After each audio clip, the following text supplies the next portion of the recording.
G'day there guys, my name's Marky and welcome back to some more stories from Reddit. I hope you enjoyed today's episode.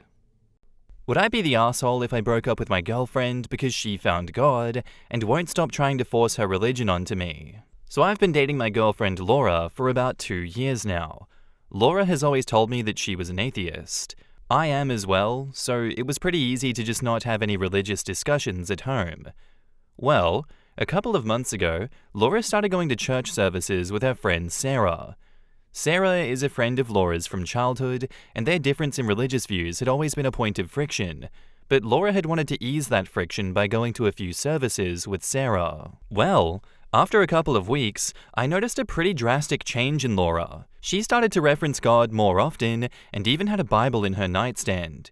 She got a cross necklace and started to not only go to Sunday services, but to some events the church held during the week with Sarah. Again, all of this was fine with me. I basically had Sunday mornings to myself in the house so I could play games and just do whatever. The issue came when Sarah made some comments one Sunday morning about how I need to come with them. I politely declined. I'd been turning down church invites from my super religious family for years, so it's a reflex at this point. They left, but later that night, Laura and I were talking, and she started pressuring me to go to the church with her and Sarah. I'd been through conversations like this before. Again, my upbringing, and I made it clear to her that while I have no problem with her newfound faith, I would not be sharing in it. She gave up, but was very cold towards me for a few days before she apologized and we made up. Well, a few weeks later, Sarah asks me again, and I give her a polite but firm no, as this is starting to annoy me. Laura came back from church and seemed in a really good mood. She made me my favorite meal, and we talked about her day, and it was nice. And then abruptly, she started weeping and telling me how she was terrified of me spending an eternity in hell, and how I need to find God like she did because she didn't want to lose me to Satan. At this point, I was fed up with it. I didn't escape my abusive religious family just to have it happen all over to me again. Laura's been cold with me ever since, and every time I try to talk to her, she says, "There's nothing to discuss until you are willing to go to church." So at this point, I think I might just need to break up with her. I feel bad because if we break up, then I'm moving out, I am not on the lease, so Laura will be stuck paying in full for her place without me. But I cannot stand the idea of living with her after we break up. I just want as clean a break as I can get here. Would I be the asshole for just breaking up with her and leaving? In the comments, Funky Vegetables says, "Not the asshole. You can't just make a huge change like that and coerce others into doing the same. Leave, friend." Not the asshole. You get to make your own decisions, for church and anything else. Real dick move on her part. Nothing to discuss until you come to church? Bye, Felicia. Yeah, girl played hardball and then expected nice food and maybe some sex to make it work. The old missionary conversion, huh? A missionary does their best work while in missionary, that's for sure. It's crazy how manipulative religious superstition makes people. She even faked being in a super good mood to try and blindside him with happiness.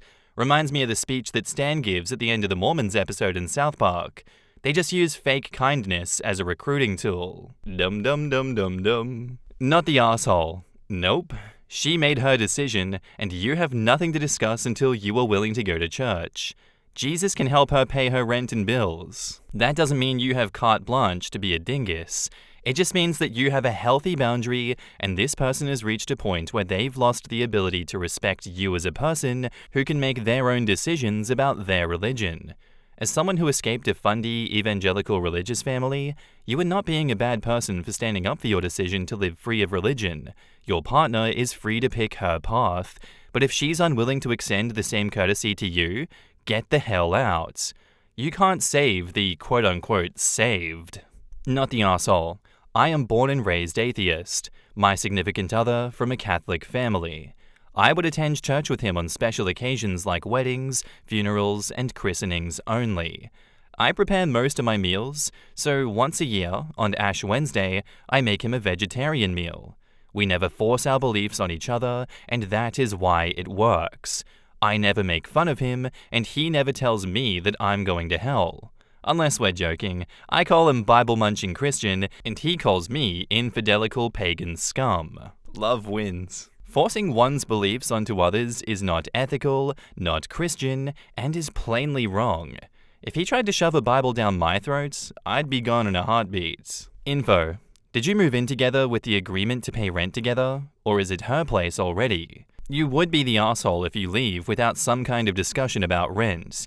You were totally within your rights to end the relationship. OP replies, Laura had already had this place for a while before I showed up. Basically, her first roommate flaked on her, and we decided that it was a good time as any for me to move in and split expenses. I suspect she won't have a hard time getting a roommate within the first couple of months. Not the asshole. I don't like to advocate for breaking up when I don't know both sides of the story, but religious differences are a massive deal breaker for most people. If she's refusing to even discuss it, there is literally nothing that you can do. As for moving out, if you don't want to be an asshole about that, then you can try and be as helpful as possible. Could she get a roommate? When is her lease up? Will she be able to afford it? You could agree to pay a few months' rent to give her time to adjust or find a new place. OP says, she has a few friends that I know that would be interested. She makes much more than I do, so while I feel bad about making her pay the full cost of the place once I'm out, I know that she can afford it for a few months. I cannot afford to pay any expenses there while I'm also paying to live elsewhere. I make much less than she does. For me, this is one of those situations where people say in the comments down below, well, if the genders were switched, you wouldn't be asking her to pay for the rent because he's abusive. He knows that she has trauma from her very much religious family, and yet he still chose to do missionary conversion on her. Do you know how abusive that is? Don't you remember that story where the husband was really violent with her and brought his whole family in and screamed at her face? Do you want her paying for that man's lifestyle? So with those things in mind, for me, this is very much an abusive relationship. OP's partner is a complete piece of shit. She knows what he's like, she knows how their relationship operates, she's well aware of his thoughts on religion. These people saying, you'd be an asshole if you leave without some discussion about the rent. Is that just because he's a man? If your partner is abusing you and making you feel uncomfortable and constantly pressuring you, you're well within your rights to not pay their rent. Jesus. If you communicate a boundary throughout your entire relationship, and your partner willingly understands that and agrees to it, and then oversteps that boundary intentionally, they've waived any rights to you being kind to them, to you paying for anything for them. Screw them. They know what they signed up for. They knew what their actions were going to cause. That is such terrible advice, putting him down, saying that he should pay the rent. Well, what a disagreement. No. And now, onto the update. So I'd like to update everyone on the situation since my original post. I broke up with Laura a few days after the post. At first, she seemed to accept it. I moved out a couple of days later. We agreed that I'd pay for half of the month's expenses to help her out. Another friend of hers moved in a few weeks later, so she isn't in any financial hardship over this. The breakup didn't really hit me for a few days. Then it all came crashing down, and I took a few days off of work just to play some video games and hang out with some friends that I hadn't had time for recently. All in all, I'm doing okay. I've run into a few mutual friends of Laura and I, and they all seem to understand why I did what I did. I'll probably stop hanging out with most of our mutual social circle though, as most of them were more her friends than mine. Though the initial breakup was relatively amicable about a week ago, she started drunk texting me, begging me to find God so we could be together again. Cringe. Insanely cringe behavior, Jesus. She'd also send me long paragraphs of good memories from when we were together. Sarah would also text on Laura's behalf, trying to encourage me to come to the church and make things right. Go to hell, Sarah. I blocked them both for my own sanity. Laura's probably just now feeling the breakup and is acting irrationally, and I don't blame her. I had serious urges to call her a lot too. You guys were right. I don't feel like I was the asshole after spending some serious time thinking it over. Thanks for the advice, everyone. Take care. In the comments, Seeds5 says, her and Sarah can now hook up and then get kicked out of the church. And OP says, I want to preface this by saying that I'm not trying to bash Sarah or Laura here. I just happen to have heard from a couple of people that they suspect that Sarah might be super closeted. Apparently when she first went off to college and broke away from the church for a short time, she was seen clubbing and making out with a few different girls. Then she came back home and went back to being involved in the church. Sarah is also spending a lot of time over there now. So a few people suspect that Sarah has a thing for Laura and she tried to break us up in order to get her. It all sounds crazy to me, but just plausible enough to be real. Either way, what's done is done, and regardless of whether or not it's true or just juicy gossip, it doesn't change anything for me. Your comment just made me think of that. Quotes, I've run into a few mutual friends of Laura and I, and they all seem to understand why I did what I did. Thank God, no pun intended, that Laura and/or Sarah haven't tried to turn friends against you. This really seems like it's for the best, and hopefully Laura will find her peace. Keep trucking along, OP. Well, she already found God, though. That's crazy, man, but has she ever tried DMT? Quick, Jamie, pull that up for OP. God, you ever seen gorillas and seen chimpanzees? They just, shredded as shit, man. My God, they could, rip my arm off. That's crazy. Oh my God, imagine being in an MMA cage fight with one of those things. The reason you broke up with her was because she kept bugging you to find God. It's kind of funny that she's still texting come to the church. Wasn't that the reason you broke up with her? Drunk people are not exactly rational. In her mind, the problem isn't that she's pushing her religion on him, but that he doesn't yet grasp the truth. If only he did, then he'd come around. If we ignore whether religion is rational or not, she is not being irrational here either. Imagine legitimately believing that your significant other is going to spend an eternity in hell being tortured. If you don't try to save them, you're an asshole. Pushing religion is not a dick move from this perspective. It's the only compassionate way to behave for a true believer. P.S. I'm an atheist. Quote, Laura has been cold with me ever since, and every time I try to talk to her, she says there's nothing to discuss until you're willing to go to the church. What a shitty thing to do. This is what emotional abuse looks like. She's using her affection like a carrot on a string. She's punishing him for not doing what she wants him to by completely removing her affection and by taking away his voice. She won't let him talk to her unless he agrees. It's the way that a parent punishes a child. You can have this back when you've earned it. This just compounds what I said before.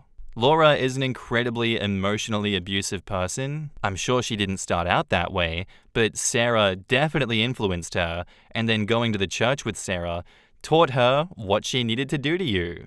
And then Sarah being closeted and wanting to take Laura from you just makes even more sense as to her doubling and tripling down on the influence on Laura. Genuinely, I'm so sorry that this happened to you, OP. You didn't deserve this at all. You deserve so much better. But you did dodge a bullet. You dodged multiple bullets here. Genuinely imagine if you'd gone through marriage and multiple kids with Laura, and then this happened. I don't even want to think about that. That is a dumpster fire. Thank you for sharing the story with us, OP. I very much appreciate that. Our next post is by user Familiar Voice 6271, titled, Am I the asshole here for telling my boyfriend that I'm not getting his name tattooed on me? I get matching tattoos, but each other's names? I really can't do it. A tattoo is permanent unless you want to pay more money to get it removed. So to me, it is permanent. Me and my boyfriend have been together for a year or so, and he asked me if we should get each other's names tattooed on each other, and I immediately said, yeah, no thank you. He was like, why? What's wrong with getting each other's names? What's wrong with one little bump of heroin, man? Come on, it's gonna be good. It's gonna be a fun time. I'm sorry, but no. I told him how I refuse to put anyone's name on me if it isn't me or my twin sister, and only my twin sister, because she's the only person who has been in my life full years of living. Or my kid's name. He said stuff like, this could actually show our love towards one another. I told him that we can still love each other very much without having each other's names permanently on our skin.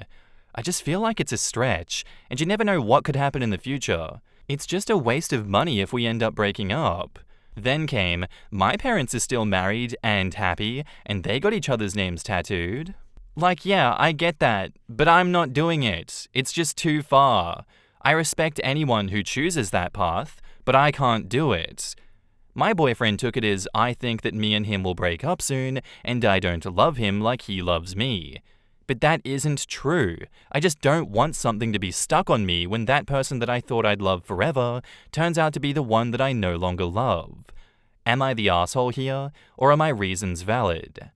Edit, I'm 22 and he's 25. In the comments, Lulu McGrew says, tell him a good way for him to show you that he loves you would be to stop pressuring you to do something that you don't want to do. Oh, he's not concerned about him demonstrating his feelings. He's only concerned that she does something that she doesn't want to do in order to jump through some imaginary hoop that he's created for her to prove her love. Coming from experience, once you give in to something like this to calm the anxious and controlling partner, they just move on to the next hoop. Not the asshole. The fact that he doesn't respect the fact that you don't want to do this is a great demonstration of why you shouldn't do it. Jesus Christ, my parents are still married and happy and they got each other's names tattooed. I'm pissed off with that line. 25 years old talking like that is crazy. He has never met a dysfunctional family in his life. He's never seen the Twitter threads of terrible tattoos and why you shouldn't make rushed decisions like this. He's never left the comfort of his own bedroom, it seems. I'm just gonna go out there and do the typical Reddit response.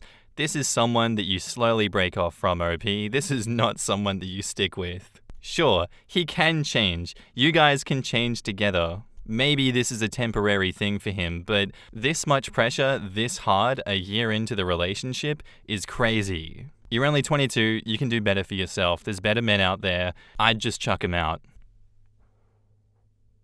And now, onto the update. So I posted this a while ago. A summary for the ones who don't know. My boyfriend asked me if I'd get his name tattooed on me, which I said no to because it's just too much, which he felt meant that I didn't think that we were going to last and that I didn't love him. But anyways, we are now not together anymore. I broke up with him like 3 days ago. He was showing lots of signs of toxicity, which many warned me about. I'm sure he was talking to another woman, so yeah, had to call it quits. Now I'm single and living great. In the comments, Corporal Punishment 23 says, reminds me of one of the most teachable moments I experienced in the Marine Corps boot camp. Every evening as the training day is wrapping up, the recruits get a bit of personal time to write letters, polish boots, etc. Then everyone gets in line in front of their bunks, and the DI on duty will ask anyone if they have any personal problems to report. Guy across from me says, "Sir, this recruit needs some sandpaper, sir." He has a tattoo that reads Anna on his shoulder blade, and an open letter that he's just received sitting on his footlocker. The lesson, don't put anyone else's name on your body. Oh, no.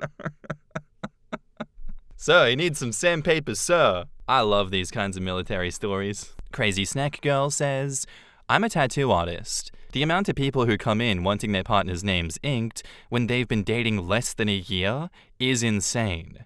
What's worse is that 90% of the time, one of them is clearly being coerced and guilted into it. If I think for 1 second that someone isn't enthusiastic and committed to getting a tattoo, I'll refuse to work on them. It's not worth it. I'm autistic, and after wearing a ring for years, decided to get a tattoo on my ring finger instead. Sensory issues. The artist had a very serious tone change during the consultation when she asked, "Does he know that you're doing this?" And I realized how serious this topic really is. Yes, he knew, it was my idea, he knew the reasons why and supported it, and we had been together 16 years, married 14 years at that point. OP is 1000% right in their reasons of not wanting to get matching names. I agree with them fully. That is clingy and toxic as hell to want your partner to not only tattoo their name on you, but only after a year of dating. I've been with my husband 6 years, and I can't decide still on a little matching tattoo. Yeah, that's like 10-year anniversary shit. Do it once you've been married and living with each other for a while. Less likely to regret it. Our next post is by user Lonely4Help, titled, Navy's wife's view of infidelity is troubling. I, 30 male, work for a defense contractor, which is how I met my wife Carol, 31 female. We had worked together for a couple of years before dating, and after dating for only 6 months, she proposed to me, and we just celebrated our 2nd wedding anniversary. Carol's a US Navy LCDR. Her role is mostly land-based with some special sea duty deployments, short-term. I'm friends with several of the officers and families in her department, and we are very social, like an extended family. Most of her department is on a 3-month deployment with a carrier group, the longest time we have spent apart since we started dating. They've been gone for over a month, and 3 of the wives of her officers and I have been running every morning, and we sometimes go out for drinks and keep each other company. Most are far from any family or longtime friends. Last weekend, we were at a local bar, and Mary, 25 female, who's married to one of my wife's junior officers, Tom, got really drunk. And at the end of the night, I took away her keys as she was determined to drive home. I end up taking her home. They live in on-base housing, and I walked/carried her to the door. I got her door open, and she tried to get me to come in. She grabbed me and started kissing me, and asked me to stay. I got out of there as quickly as I could. The next morning, she called and apologized for the night before, and asked if I could take her back to the bar to retrieve her car. I picked her up, and on the way to the bar, she said that she was just feeling lonely, but that she was attracted to me and said we could help each other out while our spouses were away. I told her that I was flattered, but I could never cheat on my wife. Mary said that it wasn't exactly cheating, but I shut the conversation down. Carol and I had a FaceTime chat where I told her about the event and asked if I needed to reach out to Tom and tell him, or if this was something that my wife would rather do. She gave a big sigh and looked sad, but said that we should just leave it be for now. She said sadly this was not unusual and happens on both sides. She's unofficially reprimanded one of her officers for engaging with a non-com since being on board. She doesn't want to tell Tom because it would distract him from his duties and cause stress, since there's nothing that he can really do about it right now. And secondly, it could start a conversation that might force her to take action as his commanding officer if he is in an open relationship or simply knows she is cheating. Her group must maintain a high security clearance, and this could jeopardize his clearance. Then she said something that I can't stop worrying about. As long as Mary is discreet and it doesn't affect their relationship when Tom returns, then she sees it as no harm, no foul. She went on to say that if she were Tom, she would rather not know as long as we were happy. I don't know if this was her giving me permission to cheat without coming out and saying it, or worse, is she saying that she could justify cheating on me as long as it didn't directly affect me? It bothers me that we can't talk in person for another 8 weeks until she gets back. In the comments, EveryThought5834 says, "Your wife is wrong. This could blow up and maybe affect her command. Cover-ups blow up. Look at what is occurring with the Coast Guard. Look at what's all over our news with the VP Harris and her husband. Look at Erin Ward in Omaha. She doesn't want to put herself in that position in which NCIS, DODIG, or others, including Congress, come looking. Not worth it. Someone files a complaint, and it's over for your wife. Quid pro quo. You need to have that hard conversation with your wife. You did the right thing by bringing it to her attention. However, Tom will surely find out in due time. They always find out. Ask the people here on this subreddit. Actually, in the military, a lot of them don't get to find out. NCIS doesn't get involved in adultery cases. They focus on real criminal things. They will, however, get involved if there is prostitution going on, like back in the day at Subbase in early 2001 to 2005. It was a mess, and I'm not sure if it ever came out to civilian light. If it isn't a case of high-profile cheating, a lot of the times the military will try to cover it up, as their needs matter more. Back up to the post, there's a mini update. I woke up this morning to an email from my wife, and now I'm late for work, but I just don't care. The email started off with how I should deal with Mary. She asked me not to say anything to anyone about what happened, and I should continue to be cordial with Mary. Also, better if I avoided times when we were both alone together. She's reaching out to one of the wives to watch over Mary, a combination of counseling and cock-blocking. The video. First thing I noticed in the video was her hair was down and her makeup. Plus, she was out of uniform and wearing one of my shirts that she took with her.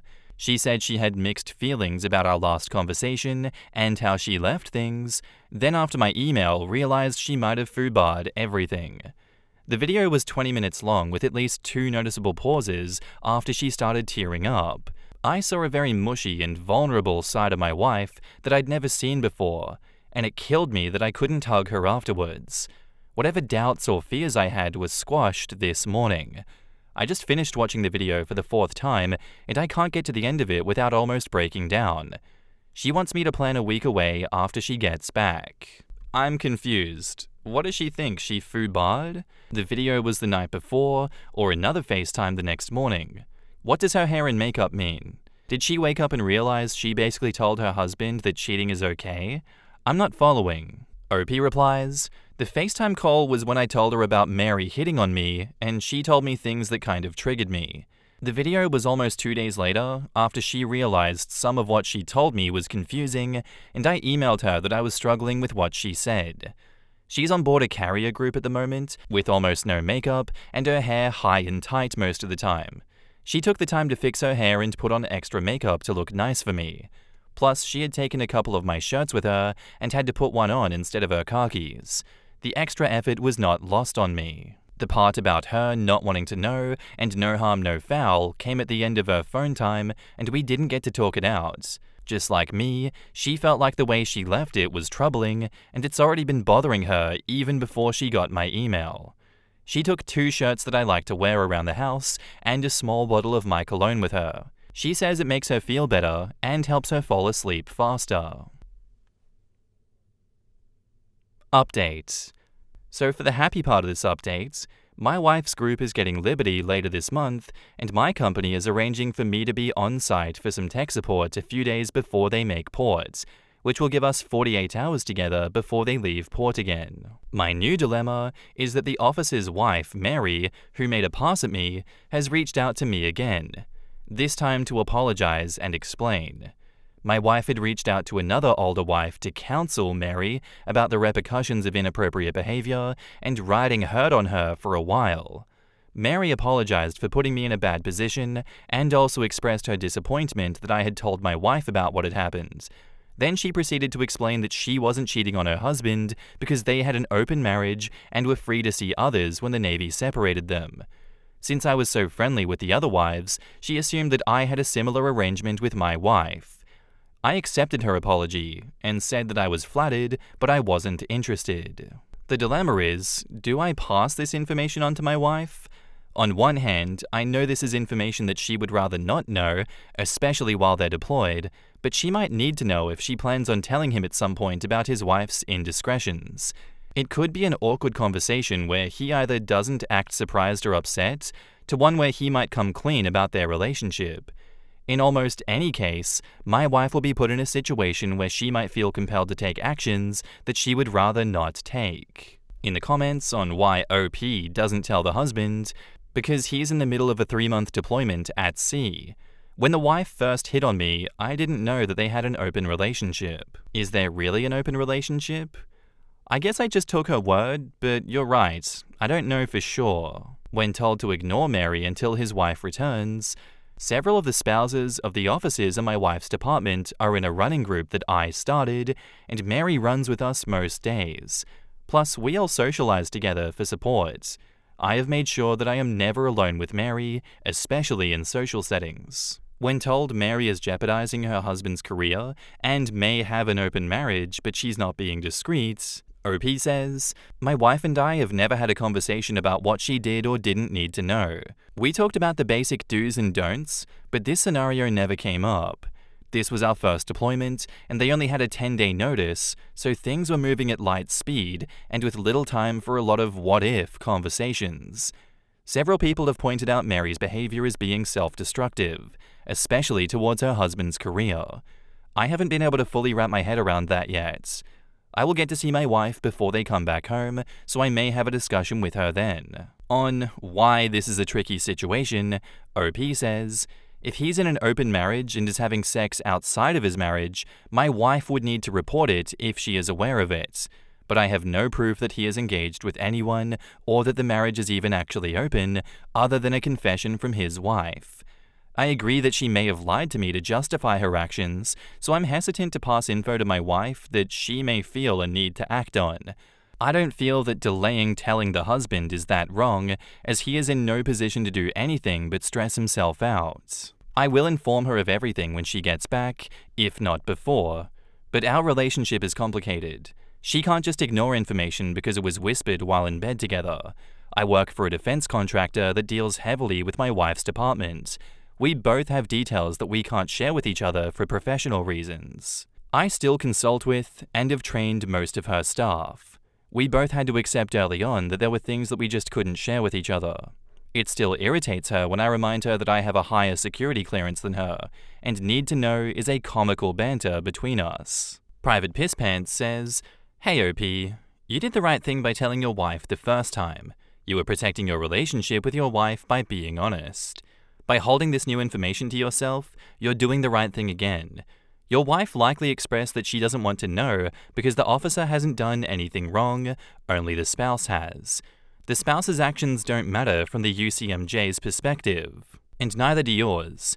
Cheating won't get her family thrown off base or her husband reprimanded unless he knew about it." I don't see anyone mentioning operational capacity here. If this officer is relieved of his post, then there isn't likely to be a replacement. The entire crew will have increased responsibilities for the duration of the deployment. By giving him the information directly when he gets home, you give him the opportunity to protect himself, thereby protecting your wife from command issues. There is nothing wrong with protecting someone when you have the ability to. You're protecting a lot more than just the husband by keeping this information private. The officer corps is woven together, and losing one officer can affect dozens or hundreds of people, commissioned and enlisted. OP says, "Your assessment was spot on. Her biggest concern was having to relieve him and not having anyone competent to fill his duties. Her teams were already spread pretty thin and were struggling to keep their timetables." Quote, "Also expressed her disappointment that I had told my wife about what had happened. Yes, we tell each other everything. So think about it before you say anything else. Right? Like there's no scenario where I don't tell my spouse that someone invited me to cheat with them, and I'm also naming names. Yeah, like not immediately telling your spouse opens you up to a world of potential hurt. No way I'm risking that ever. Trust is so hard to get back once it's gone. Military life is weird, man. Honestly, no disrespect to anyone in the military, but it sounds like poison for a relationship. There's a reason the divorce rate is twice as high among military than civilians. There are hurdles to the relationship that don't exist for almost any other career. The high divorce rate isn't just driven by military stresses like deployments and frequent moves. Marriage is also incentivized by the pay/base housing system. Married couples can get better housing or housing allowance and can even live off base.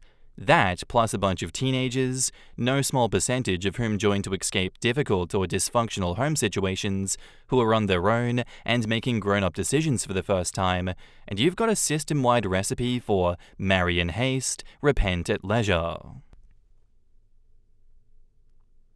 And that's where I'm going to end today's episode, guys. I do hope you enjoyed. If you did, let me know what you thought of it in the comments down below, and I'll see you in the next one. Bye!